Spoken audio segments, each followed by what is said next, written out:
Up next, the Cannabis Reporter Radio Show with Snowden Bishop. After this message. Evergreen's calling.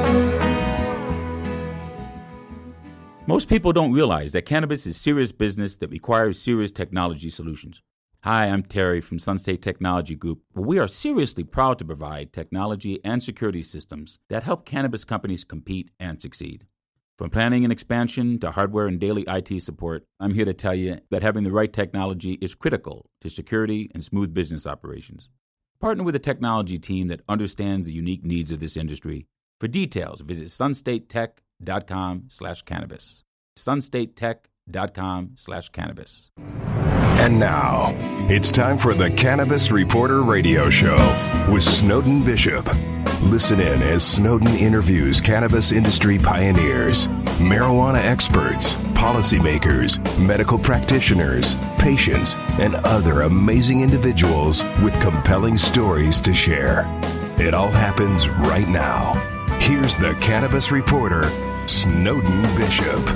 Evergreen is calling. Hi, and welcome back to the Cannabis Reporter Radio Show. I'm Snowden Bishop, and I'm happy you could join us. Conducting a search for historical information about cannabis online will yield lots of results about ancient origins in Asia, the Middle East, India, and Europe, but very few on Africa. So when I received an email about a new book called The African Roots of Marijuana, I have to say my curiosity was piqued. I mean, after all, the cradle of mankind is often considered to be home to the first humans to walk the earth, and with so many prehistoric sites unearthed throughout the continent, you'd think that archaeologists would have reported at least some trace evidence of cannabis amid human remains had they found any, right? But then again, maybe not. Of all the decomposed organic matter found at ancient burial sites, cannabis wouldn't be something most archaeologists would think to test for, unless, of course, they were specifically looking for it, so that wouldn't be surprising. But to learn that the origins of cannabis, including the first iteration of the term marijuana, could be traced to Africa was a surprise.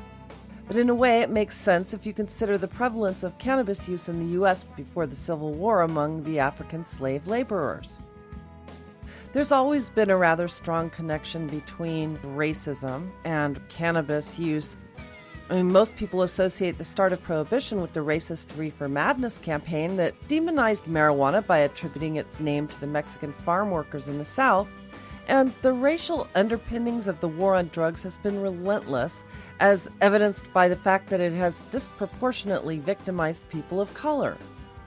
But it wasn't until I encountered Dr. Duvall's book that I began to wonder if the racism associated with cannabis use might have originated long before Prohibition began. I also wonder whether an understanding of the history of cannabis in Africa could help to dispel the stigma associated with its use and end the systemic racism ingrained in our criminal justice system that has victimized its users. Those are questions that I figured would be best posed to the author himself, and I'm delighted to say he's here to provide some answers. Dr. Chris Duvall is an associate professor of geography and environmental studies at the University of New Mexico. He's also the author of a book called Cannabis, and his new book, titled The African Roots of Marijuana, is being released this month. Dr. Duvall, thank you so much for being here. I really appreciate your time. Yeah, thanks for having me. Please just call me Chris. Thank you, I will. And I was fascinated by the topic of your book because a lot of people just are not aware that Africa has much to do with the cannabis plant in terms of the historical context of it. As we often hear about the Asian and European origins of the use of the cannabis plant. And so Africa, I know that there is a big history there. So when I saw that you've written this book, I was absolutely fascinated.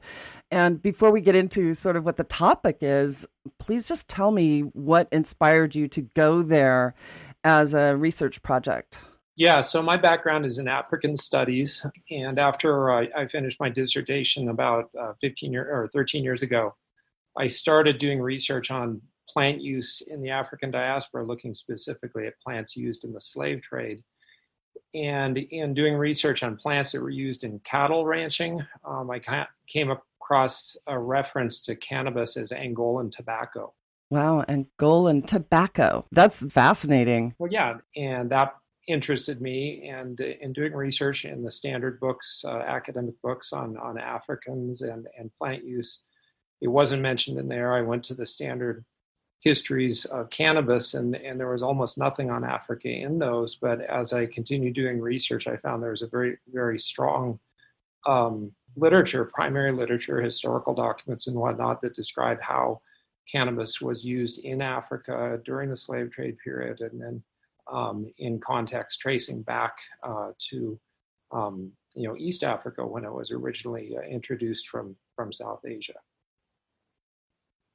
So when you discovered all of this, was it more along the lines of using it for ritualistic or traditional, I don't know, cultural reasons, or was it also the medical uses of cannabis? Yeah, so it's a pretty complicated story in terms of how and why people were using it. The big picture is that we don't have any accounts from the actual people who were using it. All of the accounts that we have are from European travelers and colonial officers and whatnot who wrote their observations about what they assumed people were doing or thought people were doing. Based on this, though, what is really clear is that cannabis was very much a functional drug for people during who were involved with hard labor, right? And so slaves used cannabis in particular in very specific geographic contexts. You have a large group of people who were commercial porters. Their job was to carry commercial shipments on their heads. People who had really difficult jobs, they used cannabis kind of as a stimulant before work. And that's what was observed a lot of times. In the broader context, though, we can see some cultural uses, some medicinal uses, particularly with regard to the hard laborers as well. But we really don't see a whole lot evidence-wise of kind of spiritual uses and things like that. There were some, but too often Africa is portrayed as being this kind of primitive place where there's this kind of these spiritual sort of ideas and practices centered on drug use that we don't have evidence for that. And so kind of addressing some of the stereotypes that exist around Africa in general, but also about drug use in Africa is one of the things that I've done in my research as well. Well, in African studies in general, I mean, there's not really a lot of written history that or documentation of historical events, because there really wasn't much in some of the less developed countries, especially when it comes to some of the ancient tribes that are still practicing a lot of the same rituals and traditions that they've been practicing for thousands of years. And those traditions don't necessarily involve writing or documenting history, and these stories of their history are often carried out through just verbal communication, right? Well, yeah. So it wouldn't surprise me that there wouldn't be any historical evidence of what they're using it for unless you were to go directly to each culture and literally ask them. Am I kind of right on the track there? Well, I mean, to a certain extent, sure. Oral histories are important in many parts of Africa, but we have to remember also that, African cultures are constantly changing, just like cultures anywhere. And so what people are doing now with cannabis is not necessarily what they were doing a decade ago, let alone a century or 2 centuries ago. And if you look at the literature that we have, and there are a lot of written histories from Africa, but they all have been, with some exceptions, pretty much all of them were written by Europeans and European travelers. And so there are some definite limitations to what you can get from these things, but if you look at what they were talking about, you kind of triangulate about what was happening in a broader context at a given point in time, you can get a fair understanding of what was happening in many aspects of societies in the past. And so, in Africa, there's written accounts of cannabis use going back to the 1580s. And, that gives us, again, a certain type of a window of information there. But in much of the continent, cannabis has roots and rootedness and the kind of ethnographic material that we have that's much more recent really suggests that it was really a functional drug in many cases rather than something that was underpinning spirituality, which isn't to say there wasn't spiritual uses of it, and certainly within diasporic communities there has been spiritual uses. Rastafarianism in Jamaica is the best example there, but we just don't see this kind of magical spiritual sort of ideas that are a lot of times presented in the cannabis literature of how people were using it. It was more a medicinal drug. It was more a recreational drug, to use very modern terminology is there. And of course there are some specific instances we can talk about, kind of spiritual applications and things like that, but for the most part it wasn't. It was something that was useful in material ways, as opposed to kind of spiritual communication types of practices. Yeah, and actually I learned a while back that some of the earliest evidence of the medicinal use of cannabis dates back to like 4000 BC, I think, with the discovery of remains of a medicine man where there was actually cannabis in a satchel that was used for traditional healing in Asia. And it's amazing to me that we've gone like nearly a century without taking advantage with all that we have access to in terms of science to really further the medical applications of cannabis until recently. But I find it fascinating that it has been, people discovered this a long time ago. They also discovered things like dandelion root and, all of those traditional holistic medicinal healing tools that they had at their disposal back then without laboratories and microscopes and all of the modern accoutrement of creating pharmaceuticals today. But I think it's fascinating too. And when you look at the European accounts of the use of cannabis, was there any bias to the way that they were describing the use of cannabis at all? Or was it typically just acknowledging that they're using it for medicinal purposes? If you go back to like the 15th century. Yeah. So I want to answer two different things. One, you talked about a little bit about the archaeology, and you're talking about remains that were found in Western China about a decade ago, but that are really important. They showed a very specific context of use, and they showed the plant remains and in particular paraphernalia, as we would call it, right? There's also some great archaeology from what's now Pakistan and the Indus valleys, from Turkmenistan as well. In Africa, we don't have the same type of archaeology. There just hasn't been the same amount of work that's been done, and so there's no historical remains of the plants like hemp seeds or things like that are found in Europe commonly. There's a little bit of pollen. Fossil pollen, which is really important for kind of understanding where the plant was in different landscapes. We have that only in Kenya and Morocco and Madagascar as well. So there hasn't been the type of archaeological research that shows us the same sort of detail as people have found in Asia or in Europe. What we do have archaeologically in Africa, though, is smoking pipes, right? And we have smoking pipes that are about 2,000 years old.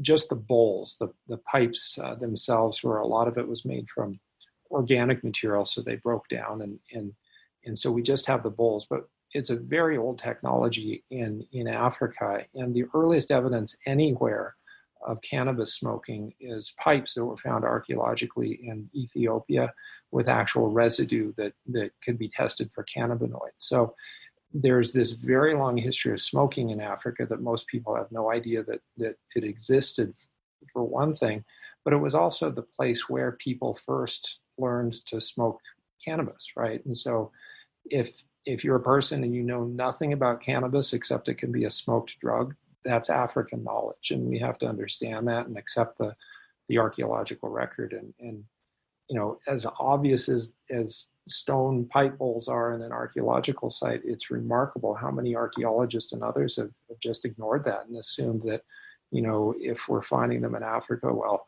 they just made them based on something that was introduced from elsewhere. And so the archaeology of Africa is is very important for cannabis history, but it shows us some different things than what we're finding in Asia, right? And so that's the archaeology bit there, I guess. With regard to European bias, reading historical accounts of Africa means understanding how race was conceptualized historically, how that was portrayed in different ways in discussing people and the things that people were doing. And for the most part, Europeans saw Africa as a primitive place, a place where people didn't come up with and have creative ideas on their own, but they just sort of mimicked or aped ideas that were imported from elsewhere. And so people ignored the fact that there was, smoking pipes, for instance, there.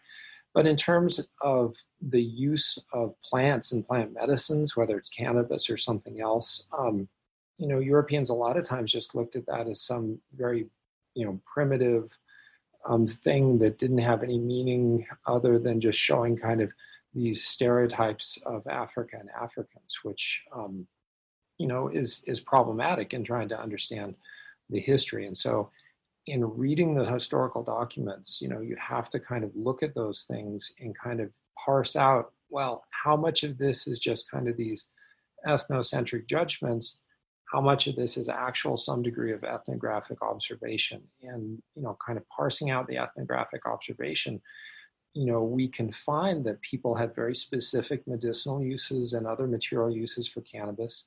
And, those are valuable to recognize and those are valuable to see because it provides us precedent for understanding how people might use cannabis today or in other points in time. I do want to delve into your thoughts about the origins of the racism that is associated with cannabis today in terms of relating it back to the slave trade, which obviously originated in Africa.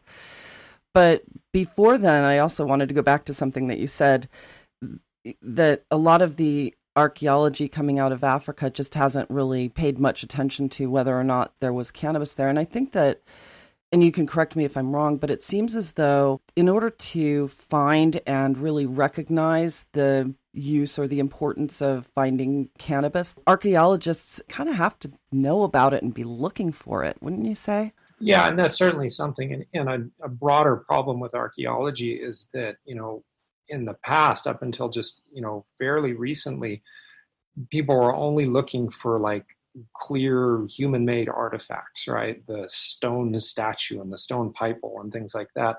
And all the other stuff, the detritus that was kind of packed in with the human artifacts was just thrown out.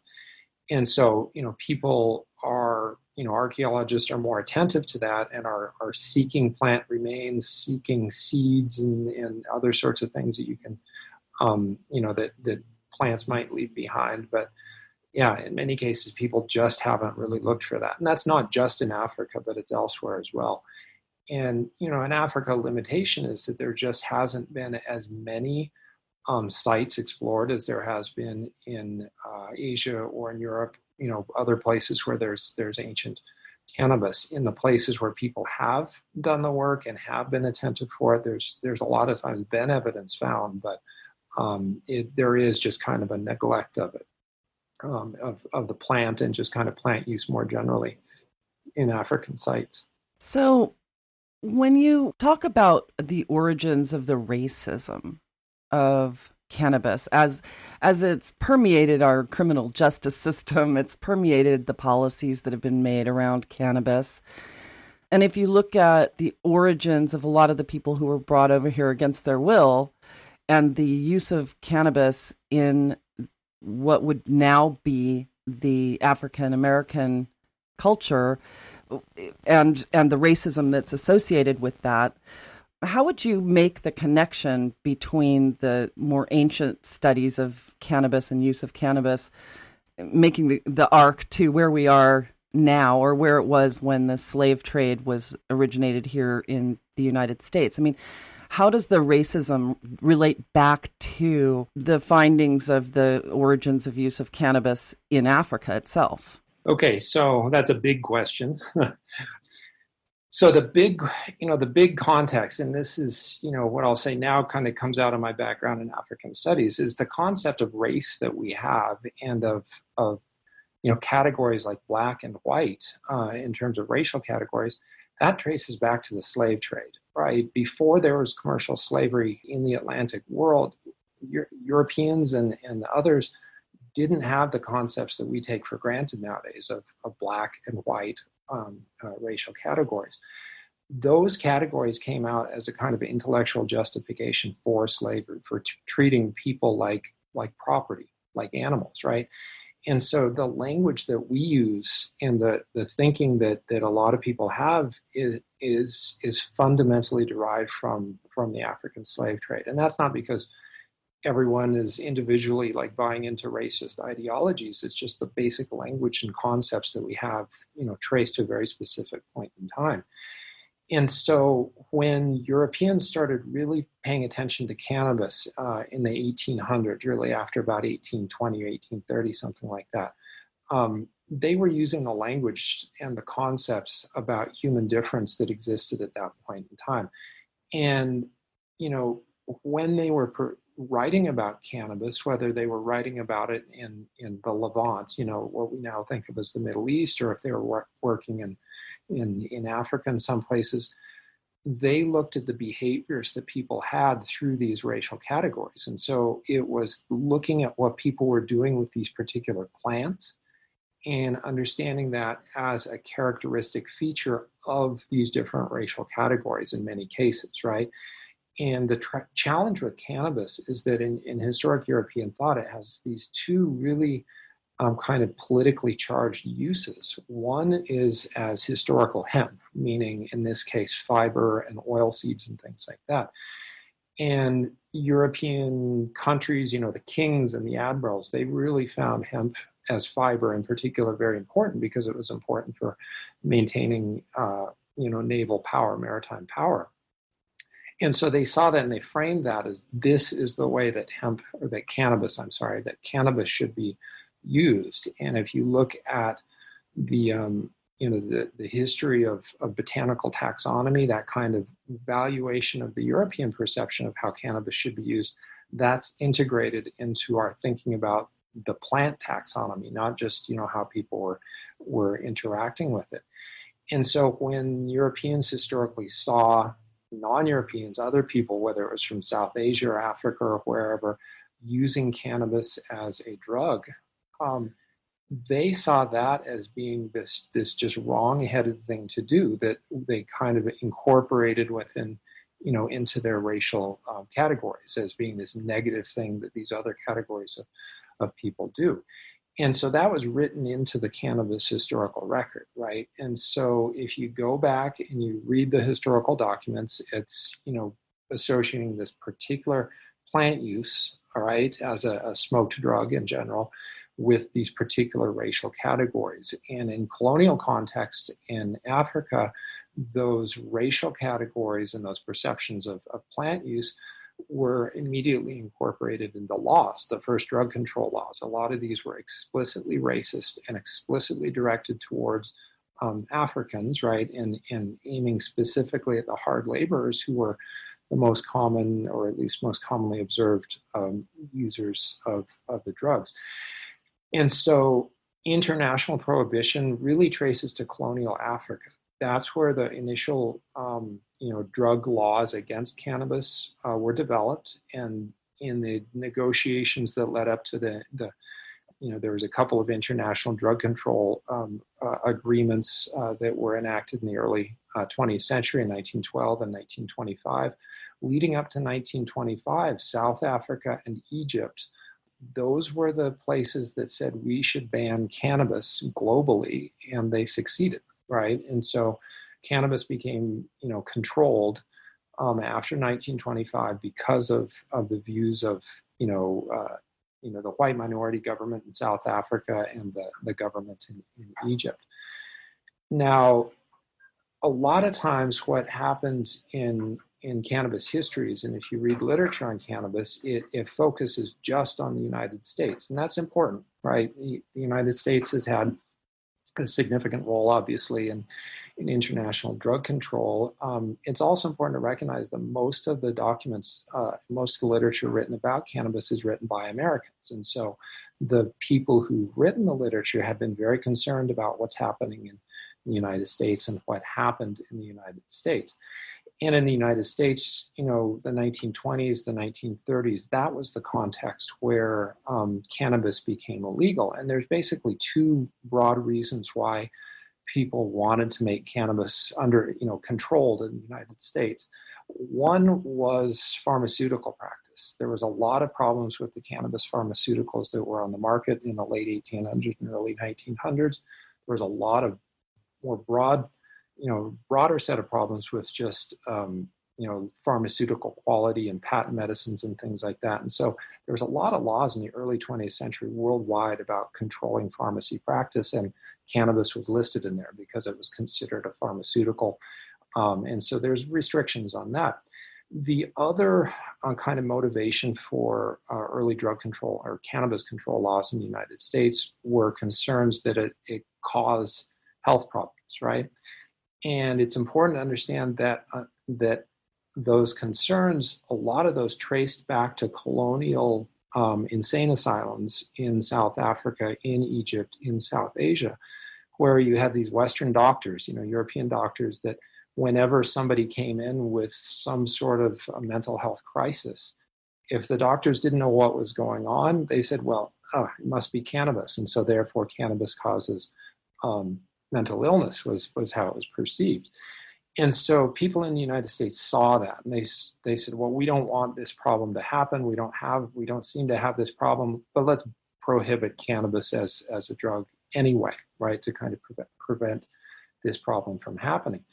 And so you had those kind of two motivations come together to lead towards formal federal prohibition in the 1930s. And in the 1930s and subsequently, a lot of times drugs and drug control were represented and portrayed in racial terms, in racist terms. And that's common knowledge to people who have read any cannabis literature. And there was a lot of concern about controlling people is really where what the motivation was there.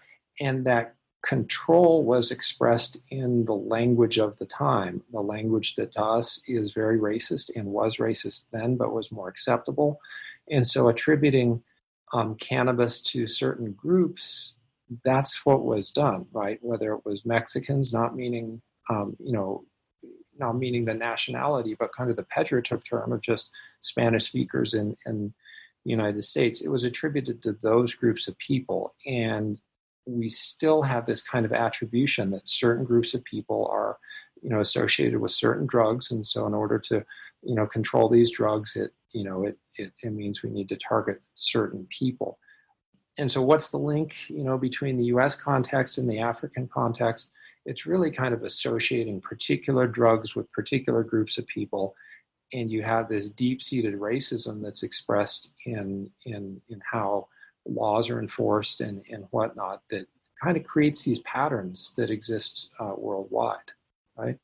Very long answer. It's fascinating, though. It really is fascinating, especially when you look at the origins of the perceptions. And I've often just attributed the blatant racism associated with cannabis here in the United States to that very sinister but highly effective public relations campaign, the Reefer Madness, which so successfully permeated the collective American psyche, and that has lasted for so long. It's really been a tough stigma to eliminate because of those associations, and especially like with the migrant farm workers.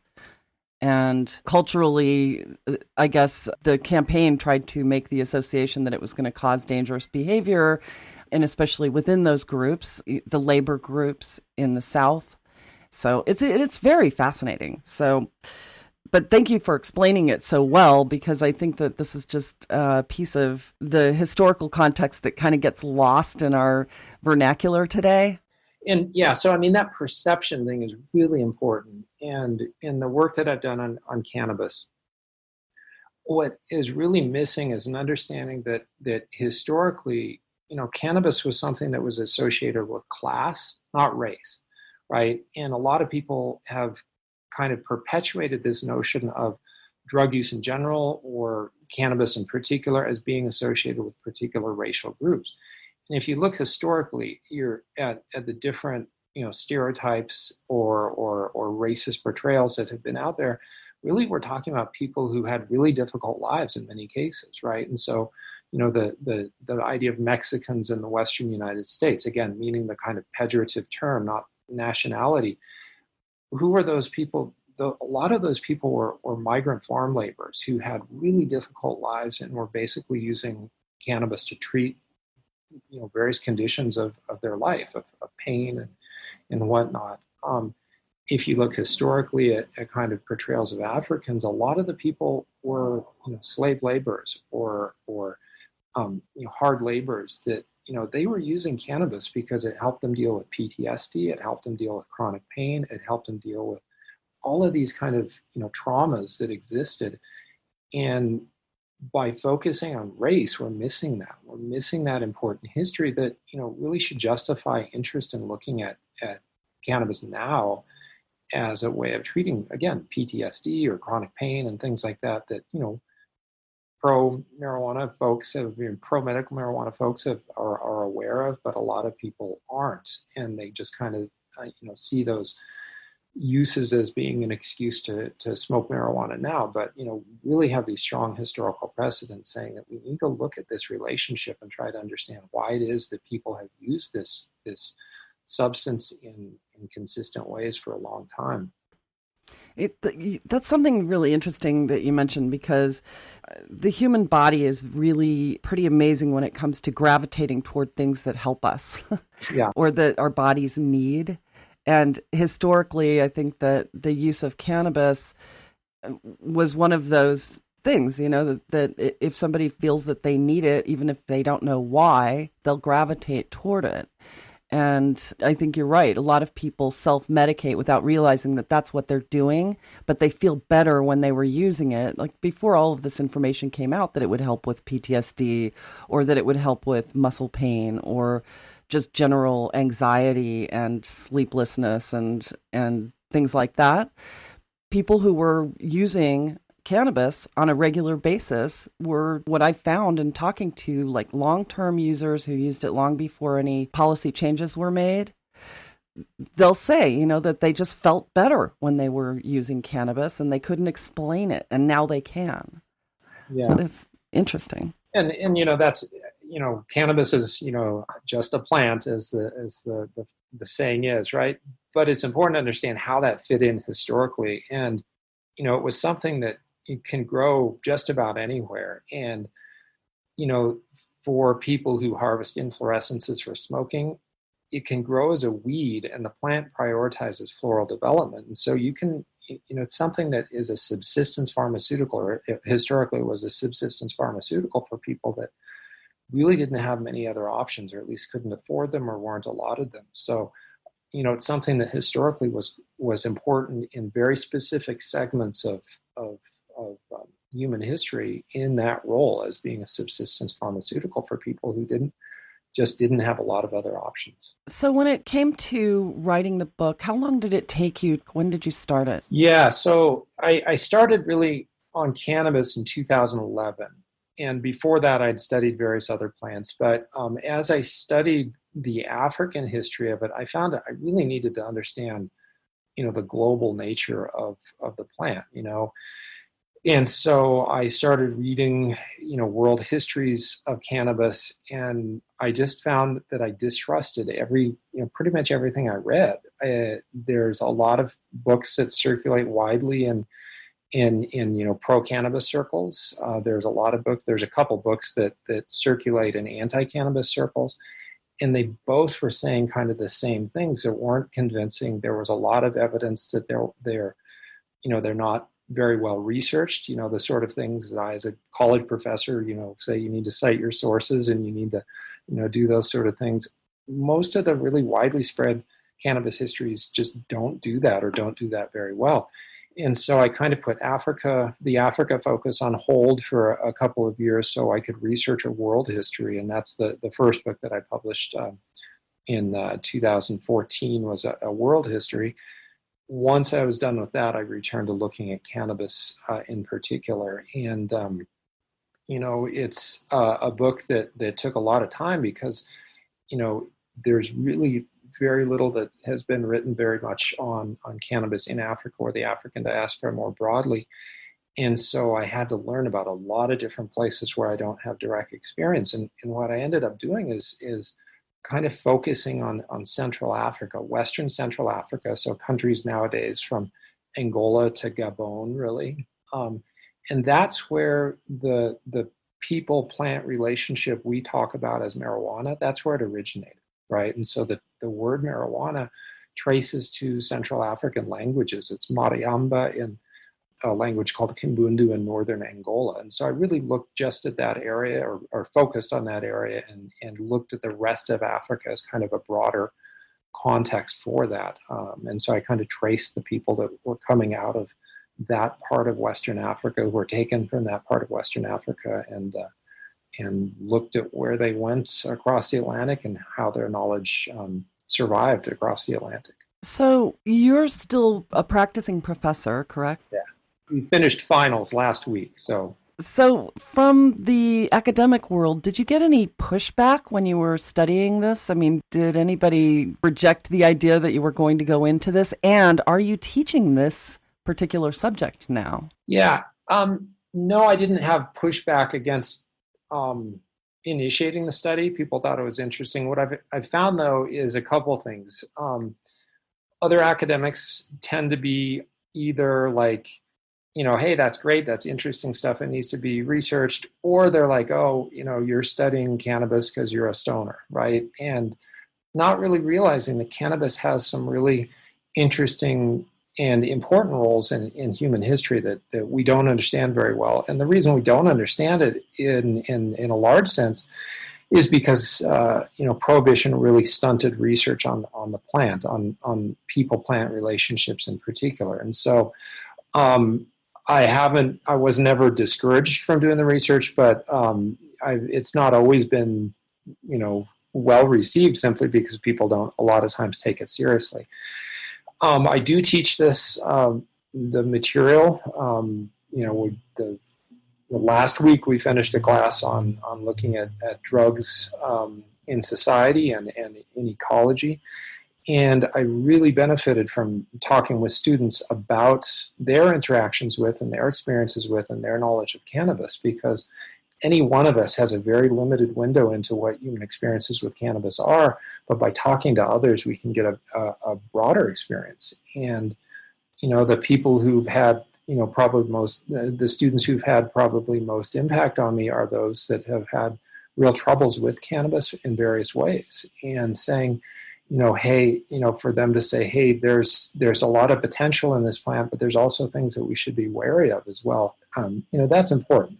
And I try to make sure to be aware and respectful of that viewpoint, just as much as the people who find, cannabis to be a wonderfully effective medicine for whatever they're taking it for. So getting that broad range of inputs has been very valuable for me.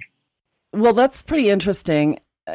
I find it fascinating when I speak with medical professionals who have tried to bring up cannabis and study of the endocannabinoid system.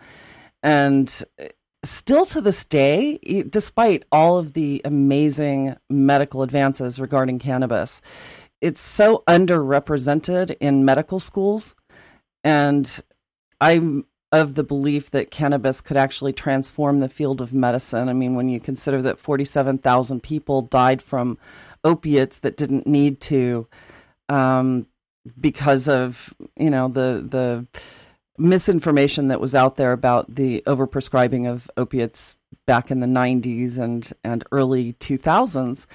And yet there's been this enormous resistance in the academic world to studying cannabis as a medicine. And obviously they weren't really allowed to because they're sanctioned by the U.S. government on a federal level, many of them, and they don't want to cross that line.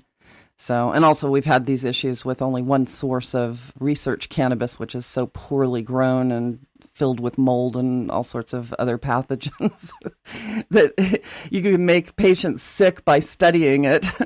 It is really remarkable to kind of understand how the U.S. government has managed cannabis. I mean, it's even as a completely illegal industry, which it isn't at this point, but it's a huge, huge industry, and it's treated as if it's valueless.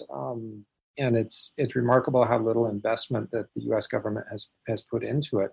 State governments are starting to invest in it a little bit, but there's still a lot to know. But my response would be that the medical literature on cannabis is so much better than the social sciences literature on cannabis. Like historically, what role did it have in different places? How did people use it? Why did they use it at different points in time, whether it's currently or historically? We know so very little about that. And the medical literature, there's a lot that can be added to it, but we know a lot about what it can do and what it can't do and those sort of things. So yes, I agree, but the social sciences, the history component of studying cannabis, in my perspective, is even less well developed than the medical literature. So I'm just curious, how would you propose people would address the topic of cannabis as a means of ending racism in America? I mean, that's sort of an obtuse question, and I apologize for that, but I'm just curious to hear your thoughts about it, because it seems as though cannabis has been so wrapped up in the racism in our criminal justice system, so there's got to be an antidote to it. And would it be studying the social aspects of cannabis to remove that stigma or to remove that racist bias that often comes with the regulation of cannabis?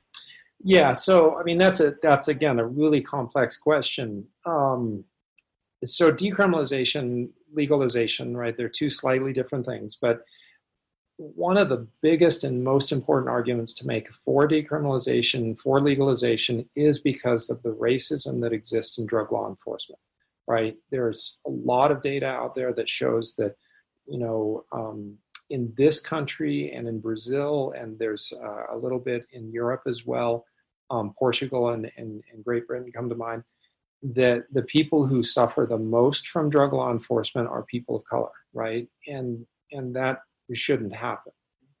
So decriminalization means that there's less or lower risk there, but it's also really important to recognize that in places that have already decriminalized or legalized cannabis, racial bias still persists in drug law enforcement, right? We have that evidence from Chicago and New York City and in Colorado as well. And so the bigger problem is there's some fundamental social problems, in terms of structural racism and structural violence that need to be addressed. Drug control laws are part of the structure, but, just like thinking about and worrying about, racism and drug law enforcement historically in the United States, I mean, racism and law enforcement have been hand in hand since well before there was drug control laws in the United States. And so a big part of it to me is, what I feel like I can do is to look at the race and the stereotypes that exist within the cannabis literature and target those and say, look, this is a racist stereotype and we need to get past this and we need to get over this and we need to think more honestly and accurately about the plant and its uses. And so, for me, an important aspect of this is that a lot of the literature that I deal with in terms of slavery and cannabis use is really easily available, really super easily available. Some of the most important sources were in pharmaceutical journals in Britain, published in the 1860s, 1870s. And I know that most people don't go and read those things, but physicians at that point in time did. And physicians nowadays who claim to portray and represent the history of cannabis as medicine, they've made absolutely no mention of African diaspora, the experience of people in the continent or in the diaspora, nothing. And instead, what you see in the medical literature are these little historical anecdotes that Queen Victoria used cannabis, or George Washington used cannabis. And those anecdotes are demonstrably and patently false. And there's no recognition of that, right? There's no recognition that a lot of the stories and the histories that we have of cannabis are politically motivated, right? And it's easy to see that in the anti-cannabis prohibition literature. These stories of assassins and degenerates and things like that is just, the hypocrisy is pretty obvious if for people who spend any time around cannabis. It's important to recognize that the hypocrisy and the racist stories have been perpetuated in pro-cannabis literature as well. And so it's important to recognize that, right? To recognize that a lot of the stories that people know about cannabis reflect the same sort of racial categories and racial ideas and judgments that existed, historically in the anti-cannabis literature, but they've kind of just been taken up as a given in the pro-cannabis literature and kind of perpetuated onward, right? And ignoring the fact that there were a lot of, people, not from Europe and not in positions of power that benefited from cannabis. That challenges racial stereotypes that people don't recognize that they have to begin with. But it also gives a more honest intellectual foundation for, advocating for cannabis nowadays, not building on these stories that, Queen Victoria used cannabis or George Washington or whatever, but saying actual people who were actually marginalized because of racial categories, because of socioeconomic inequalities. Those were the people that existed in the past who used cannabis and were discriminated against. And we also need to understand that persists now, and we need to address that and not just kind of come up with these artificial histories that serve these political purposes that don't do anyone any good, right? And so addressing stereotypes is really what I hope to do in addressing my work. Yeah. Well, I think you're right. In the pro-cannabis literature, there's a lot of association of cannabis with people who would help them get their point across that it's a respectable plant. Like, for instance, the Queen Victoria or George Washington. Although I have to disagree, George Washington actually, in his diaries, spoke of having his cannabis tea to relax in the afternoon. So I think he actually was a user. But I think you're right, though. There's a lot of sensationalization that goes on. We would have to, before I accept it, I'd have to go and look at George Washington's diaries, because a lot of the stuff that's out there, like there's accounts that circulate about, him, harvesting the flowers in order to, roll joints. If you go to his actual diaries, he either doesn't say those things, or if you read it in context, he's talking about something completely different that people with 2010s sort of understanding of the plant go back and look at it and they say, oh, this must have been what happened. But that's done without kind of an understanding of the historical context or what was going on. And, to say anything about Queen Victoria or George Washington is heretical to some audiences, and I totally get that, and I've heard it, but a lot of the stuff that is in the pro-cannabis literature is just, demonstrably false. And so George Washington, for instance, his association with it as a drug, sure, he was a farmer. He planted hemp. Most of the time, people in George Washington's time period in the United States planted hemp to make clothing for slaves because it was cheap and easy to process for low-quality fibers. The stories that he used it as a drug trace, as far as I can tell, to two sources. One was an advocacy poster that was made in 1972, I think, from an organization called Amorpha, which was kind of a precursor to Normal. And they basically took some quotes out of his diary that were taken out of context and inaccurately summarized anyway. And then the second one was a weekly newspaper, like a weekly newspaper, the free things that you can get in many places, that actually traced here to Albuquerque, New Mexico, where I am. There was a page of jokes about cannabis and people, and it said, oh, these 7 U.S. presidents used cannabis, and it was, part of this series of jokes that they were laying out. It was taken up into this magazine in the late 1970s, and that was taken up into The Emperor Wears No Clothes and some other books at that time period. and it's been presented as truth, but it traces to a very identifiable point in time. The same thing could be said about Queen Victoria, and there's some other stories there that, like, that's where my research in cannabis comes from, is that I went to these common sources and said, oh, this is what's going on. But as an academic, I went and looked further, and like, there's so many things that are just false that circulate about cannabis, whether it's pro-cannabis or anti-cannabis. Most of the things that people read that, ostensibly portray the history are omitting information, they're misrepresenting information, or they're just false, right? And that's a lot of what is in, the books that I've written, is saying, look, let's be a little more honest and a little more real about what this plant's history actually was, because that's a better foundation for figuring out how to manage it more effectively than, the context that's existed under prohibition, which hasn't helped anyone. Right. Well, you know what? The sensational exaggerations, if you will, I think they were all born from people desperately trying to convince an unconvincible public that cannabis was okay.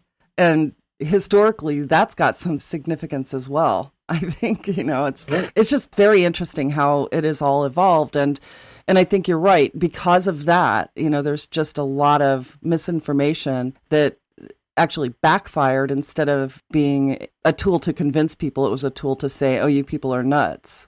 And, you're wrong about this, so therefore you must be wrong about the entire plant. Yeah, and that's the key thing that I want to make. The key point, I guess, I want to make is that myth making has its place. It's important for making a political point, and it's important to recognize that a lot of the materials that have been written about cannabis are not histories, they're political advocacies. And so, The Emperor Wears No Clothes, great piece of political advocacy. You can't open that book without being convinced that indeed hemp will save the planet, right? But it's really poorly researched, right? And I don't mean to pick on anyone in particular. Yeah, well, the fact that some of it was factually incorrect does not diminish the importance of the work, because it did spearhead an entire movement. But not only that, to his credit, like I mentioned before, there's so little written about it that you really had to go digging into deep archives to try to find any information about cannabis. And when you think of where he was in prison for advocating for cannabis when he wrote most of that book. And so he didn't have access to the kind of facts that you would need to feel good about the information that you're putting out. So to his credit, that's an important point to make. But yeah. I feel bad in a sense, like picking on that book, because it is so effective as a piece of political advocacy. And I can't think of another book that is as effective at presenting and pushing an agenda of legalization, of using hemp and using cannabis more wisely, of putting a plant resource into better use as the end goal. He does it really well. But it's important to recognize that political advocacy has its place, and actual historical research does something different. And like establishing an honest and sound intellectual basis for advocacy is really important. I mean, again, one of the reasons that prohibition has failed is because it was based on a bunch of nonsense that people have come to see as intellectually dishonest. And I think that people have enough awareness of cannabis and in general, hemp in particular, or medical marijuana or whatever in particular. People have enough knowledge of that now that we need to kind of be more honest and say, okay, what do we actually know about the past, right? The history of the plant. And that'll be a stronger foundation going forward, rather than kind of just continuing the political advocacy histories that are really characteristic of what's existed for people with regard to cannabis. And that's the point I make. And what's so interesting about what you just said is that dichotomy on either side of any particular argument, they're going to grab for the most emotionally impactful exaggeration that they can come up with to make their point, their political point. And I think that that's happening right now, too. On either side of the political spectrum, you've got grandiose lies and expectations and political motivations and all of this stuff. And I think if everybody just took a step back and tried to look at the middle ground truth, you can find bits and pieces of truth on either side to validate each side. The same is for the pro and anti-cannabis movement as well. And, you started looking into this in 2011. I started writing about cannabis back in 2010. And quite honestly, I had a really tough time finding any factual information online. I had to go to hard copy books that hadn't been digitized yet in order to get to the bottom of what happened back in the 30s and to find out what the actual benefits of the plant would be. It was really tough. And so I didn't wind up launching the Cannabis Reporter until 2015, simply because I felt like I just didn't have enough information to fill a website with stories about cannabis, because almost everything I saw was sensational on either side, sensational pro and sensational against. And that's exactly the problem. Like, people who want to know, like, the easy sources of information are, they're appealing, they're alluring, but from what I've found is that most historical representations of cannabis that are easy to get to are pretty bad. And, if you're looking at it from a different angle, trying to find out, the health impacts or the, potential medical applications, anything like that, it's the same set of obstacles. And it's not because people are out to trick everyone, but like, that's what prohibition did to knowledge, right? Not talking about access to cannabis, just knowledge, right? Our knowledge is, 80 years or whatever behind because of how, the kind of political, context of prohibition, suppressed research, right? Suppressed people finding out information. And we had people who presented information and who published books.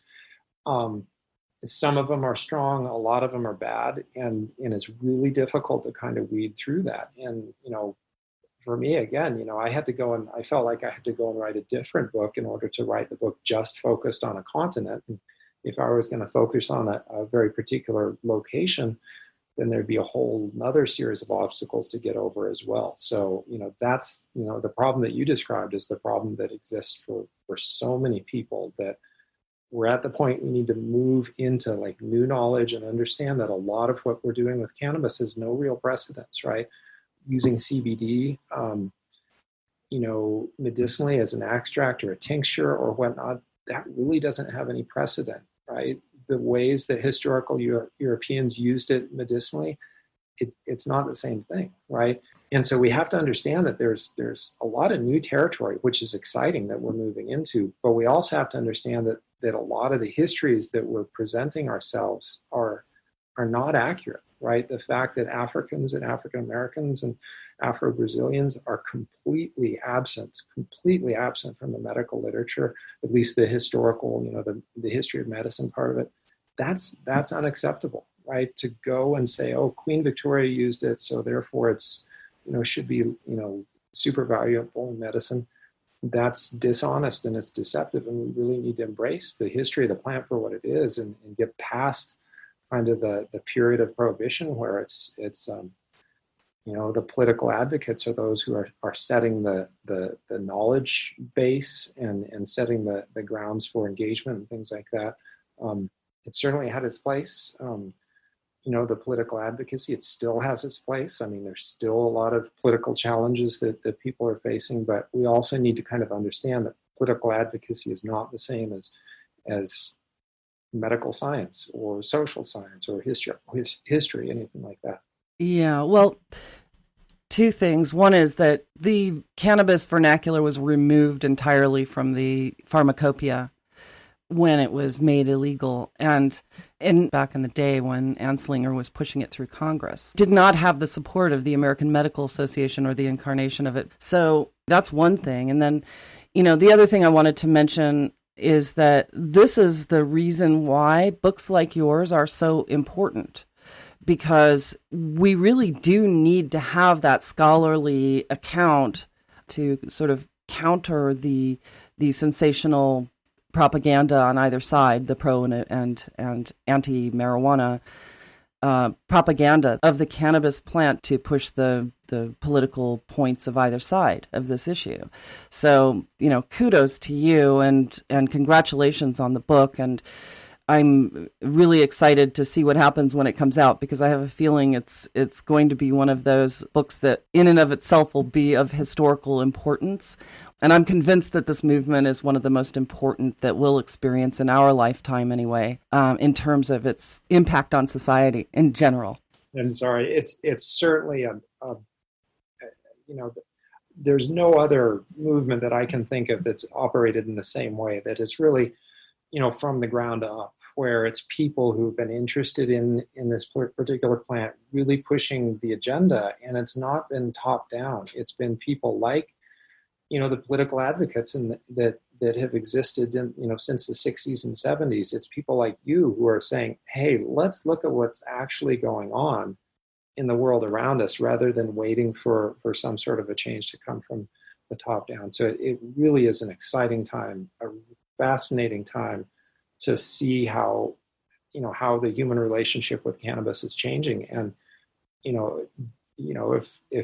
if somebody's interested in studying and learning, boy, there's a whole lot out there that just hasn't been studied and hasn't been learned about very much. And so there's some really neat opportunities for people. I couldn't agree more. And yeah, it's such an exciting time to be in this industry. And I think it will make a big difference in a lot of people's lives. And I was so grateful that Congress passed the hemp measure inside the Farm Bill at the end of last year, because I'm convinced that hemp is key to achieving carbon neutrality as well moving forward, because just about everything that can be made out of fossil fuels can be re-engineered out of hemp. So, yeah, it'll be interesting to see what happens. Well, I hope that you'll stay in touch with us when your book does come out. We'd love to be a part of helping to promote it, and it's definitely going to make an impact. I thank you so much also for sharing your knowledge with us today. I mean, this has been a fascinating conversation, so thank you so much. Yeah, I appreciate it. Thanks for talking, and it's always great hearing your show, and I appreciate your time as well. Thank you. Thank you for that. So with that, it is time for us to bring this show to a close. Once again, I would like to personally thank my guest, Dr. Chris Duvall, for sharing his insights and knowledge with us today. If you'd like to learn more about the work that he's doing, please visit us online at thecannabisreporter.com. Click podcast to find today's episode. And that's where you'll find his bio along with links to his book and his website. And be sure to check out the new Pro Series featuring Sunstate Technology Group's Dustin Byers. You don't want to miss it. We have so many people to thank. First, I'd like to express our gratitude for our radio partners, Sunstate Technology Group and Canosphere Biotech, for supporting our show. I'd also like to thank our media partners at the Cannabis Science Conference, London CBD Group, Cannabis Radio, Newsbank, and others who help us to spread the word. I'd also like to thank my production team here at the Cannabis Reporter Radio Show for always making us shine, and our programming directors at XRQK Radio Network and Society Bites Radio for broadcasting our show. And last but not least, thanks to all of you for listening. I'm Snowden Bishop, inviting you to join me again next week, same time, same place, for another episode of the Cannabis Reporter Radio Show. Until we meet again, be safe, stay informed, share what you've learned, and make it a great day. Evergreen is calling.